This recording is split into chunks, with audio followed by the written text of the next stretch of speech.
Just like that, week 2 of the college football season has come and gone. There were a lot of crazy outcomes this week, and the top 25 is going to have some major shakeups. Unfortunately, I don't have a vote in the AP top 25, but if I did, here's what my top 25 would look like after this past weekend. Before we get to today's video, make sure to hit that subscribe button and turn on those notifications if you're new to the channel. If you love college football content, then this is definitely the place for you. Also, drop a comment down below and let me know your thoughts on the rankings. It helps the algorithm of the video and helps share it with more college football fans. Plus, I'd love to see which rankings you guys agree with or disagree with.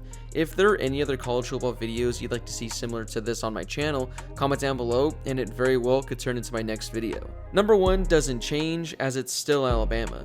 They beat Mercer, but by only 34 points. I believe the spread in this game was 55, so it's a little concerning that Alabama didn't win by at least 60. The Tide will be just fine though, as Bryce Young threw for over 200 yards and 3 passing touchdowns, and honestly probably didn't even break a sweat. The Tide are going to have a great matchup against Florida next week, so it's going to be fun to see how they look again against another top 15 team. Number 2 goes to Georgia, and I was actually very impressed with their win over UAB. If we're going to go based off a more impressive first 2 weeks of the season, I would actually have the Bulldogs over Alabama, but not for my top 25 rankings. JT Daniels was out, and I thought that UAB could potentially make things a tad bit interesting against the Bulldogs. Well, they sure didn't, as Georgia won 56-7 and dominated the entire way. Stetson Bennett completed 10 of 12 passes for 300 yards and 5 passing touchdowns.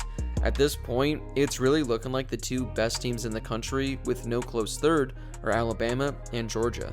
Number 3 is Oklahoma, who had a not-so-close 76-0 victory over Western Carolina. After giving us a scare last week against Tulane, they did what they needed to do and took care of business. Spencer Rattler completed 20 of 26 passes for 250 yards and 5 touchdowns.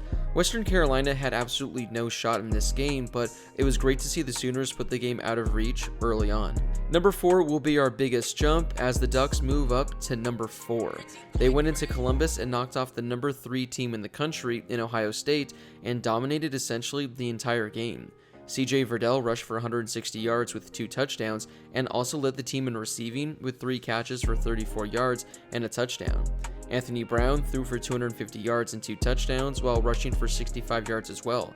Overall, it was a very impressive win from the Ducks, who showed that they are legit playoff contenders. If you want to hear more of my thoughts from yesterday's game, I posted a video on it that you guys can go check out. Number 5 is another pretty big jump, as I have the Iowa Hawkeyes. After they dominated a top 20 team in Indiana last weekend, they took care of number 9 Iowa State on the road. They took them down by 10 points and just seemed to be in control all game long. The only thing that concerns me a little bit about the Hawkeyes is their offense, as they've been pretty underwhelming over the first 2 weeks. But with the way their defense is, they very might well have the best defense in the entire country, so they'll have a chance to win every game. They forced Brock Purdy to throw 3 interceptions and held Breece Hall, arguably the top running back in the nation, to a not-so-nice 69 yards. I said this last week, and I'll say it again, but Iowa is a legitimate team to win the college football playoff. Number 6 will be Clemson, who had an easy afternoon against South Carolina State, defeating them by 46 points. Although it was an easy matchup, DJ Uiagalelei didn't look too impressive, as he only completed 14 of 24 passes for 170 yards with a touchdown and an interception. Maybe he was going at about 50%, but so far through the first 2 weeks of the season, he just hasn't looked that good. Number 7 is Cincinnati, who defeated Murray State by 35. This was a second half game, as the Bearcats were actually tied at the half, but they outscored the Racers by 35 in the final 25 minutes of the game. Desmond Ridder threw for 250 yards with 2 touchdowns, and Jerome Ford rushed for 100 yards with 3 rushing touchdowns.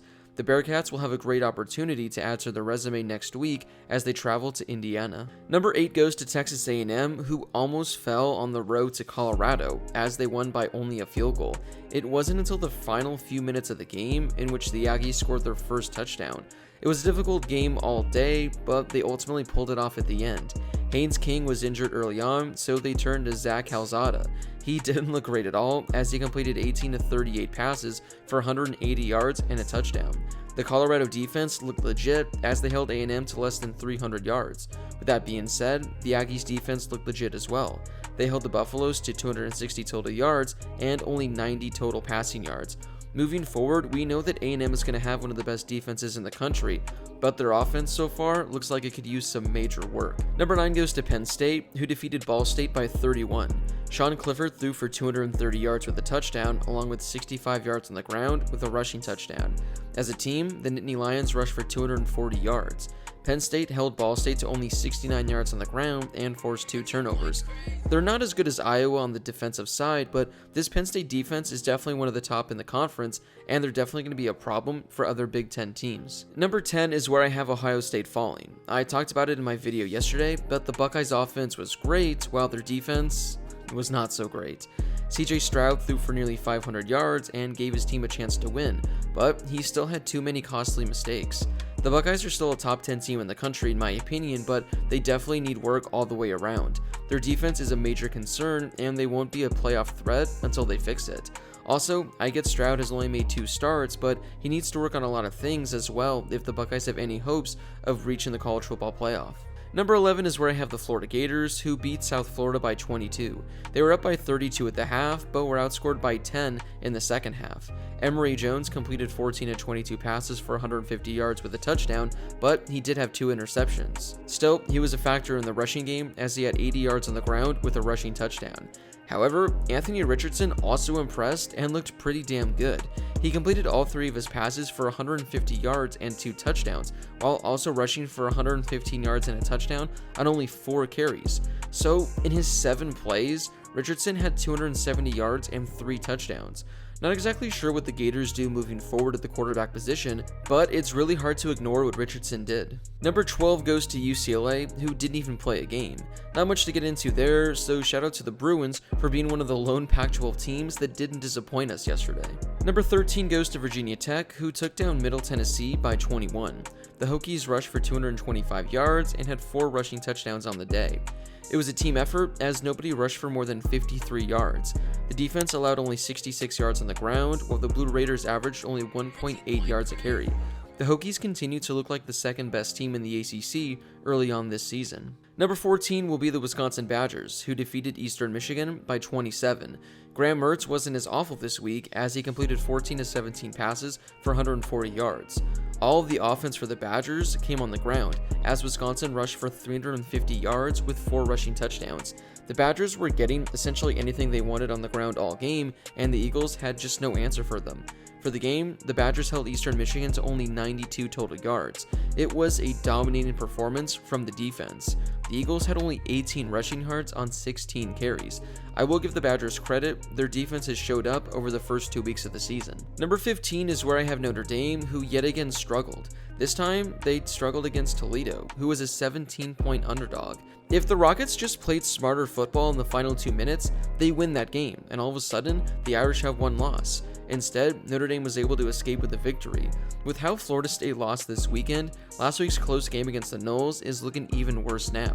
I get that the season is still early, but there's a strong chance that this Irish team could have been 0-2 right now. They need a lot of work, or Brian Kelly just needs them to be executed. Number 16 goes to Coastal Carolina, who took care of business by beating Kansas by 27. It was looking a little interesting after the first quarter, as they actually trailed the Jayhawks by 2, but they took control over the final 3 quarters and outscored them by more than 4 touchdowns. I know people are still against buying into the Chanticleer hype, which makes no sense. This is a legit team, and they're going to be in the hunt for a New Year's Six Bowl spot all season. Number 17 goes to probably the best offense in the country, Ole Miss. They put up 54 points in their win over Austin, PA. Matt Corral threw for 300 yards with 5 passing touchdowns, and the Rebels rushed for over 330 yards. This is going to be a very fun team to watch in 2021 because their offense is going to be able to hang with anyone, and I think there's a chance that Matt Corral can potentially set some SEC and maybe some FBS records if he's able to keep this up. The Rebels have Alabama on October 2nd, which will be the ultimate test for this Ole Miss team. Number 18 goes to Arizona State, who had by far the best helmets this weekend. They took care of business against UNLV, defeating them by 27 points. They held the Rebels to only 155 yards of total offense and only 11 first downs. Jaden Daniels threw for nearly 200 yards with 2 passing touchdowns, while having the best game of his career on the ground as he rushed for 120 yards. At this point, it's looking like the Pac-12's only hope of any relevant teams are the Ducks, the Bruins, and the Sun Devils. Number 19 goes to the Arkansas Razorbacks, who had a dominant victory over the Texas Longhorns, beating them 40-21. It was the Razorbacks' rushing attack that was just too dominant for Texas. The team rushed for 333 yards and averaged more than 7 yards a carry. 4 different players rushed for at least 50 yards, and 4 different players had a rushing touchdown.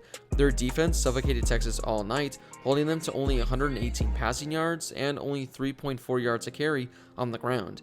Maybe Texas proved that they were too overrated to begin with, so it's tough to gauge where exactly this Arkansas team is at. But still, through the first 2 weeks, the Razorbacks have looked damn good, and last night was a very impressive win at home for them. Number 20 is where I have Iowa State falling, who we briefly mentioned earlier in this video. Brock Purdy was awful, as he completed less than 50% of his passes and threw 3 interceptions before he left with an injury. Breece Hall had his second straight game with a not-so-nice 69 rushing yards, and just doesn't look like the same running back he was last season. Entering the year, I had Iowa State as my biggest playoff sleeper, and I think their chances of a potential playoff spot are completely shot. They just don't look like a good team at all through the first 2 weeks of the season. Number 21 goes to BYU, who's coming off an upset victory over the ranked Utah Utes. It's the first time that BYU has beaten Utah in some time, and it was a great showing from them. Jaren Hall, who was replacing Zach Wilson, looked just like him last night, as he threw for 150 yards with 3 passing touchdowns, while also adding nearly 100 yards on the ground. I don't think this Cougars team is as good as they were last season, but they've had a very impressive start to their 2021 campaign. I will say this, next week's ASU-BYU game will be one of the best matchups of the weekend. Number 22 will be North Carolina, who bounced back nicely with a dominant 42-point victory over Georgia State. Sam Howell bounced back as well, as he threw for 350 yards with 3 passing touchdowns, while adding 100 yards on the ground with 2 rushing touchdowns. I'm not going to get too excited over this one, but if this is what the Tar Heels team can do on a week-to-week basis, they'll be right back in the hunt for a top 15 spot in the country. Entering my top 25 is Michigan State, who comes in at number 23.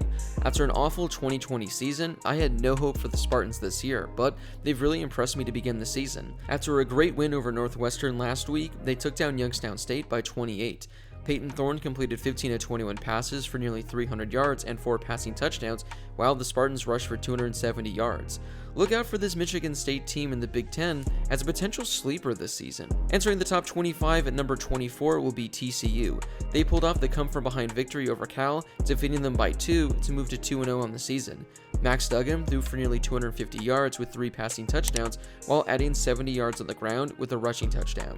Zach Evans had himself quite the day, as he rushed for just under 200 yards with a rushing touchdown. With some of the top teams in the Big 12 like Texas and Iowa State looking underwhelming, maybe the Horned Frogs can be a surprise team in the conference this year. Finally, number 25 goes to Auburn, who yet again took care of business, this time coming against Alabama State as they defeated them by 62. It's tough to get really excited about this Auburn team as they've played 2 awful teams to begin their season. Well, they're going to have a chance to prove that they're legit next week as they're going to go on the road to Happy Valley to play Penn State. Well, there's my own personal top 25 after the second week of the college football season. Drop a comment down below and share with me your thoughts on the rankings. Was there a team that I had ranked too high or a team that I had ranked too low? Let me know down below. If you haven't done so yet, make sure to hit that subscribe button and turn on those notifications if you're new to the channel. I'll be posting college football videos all season long, so if you're a college football fan, then this is definitely the place for you. As always, thank you guys so much for watching, and I'll see you all in my next video.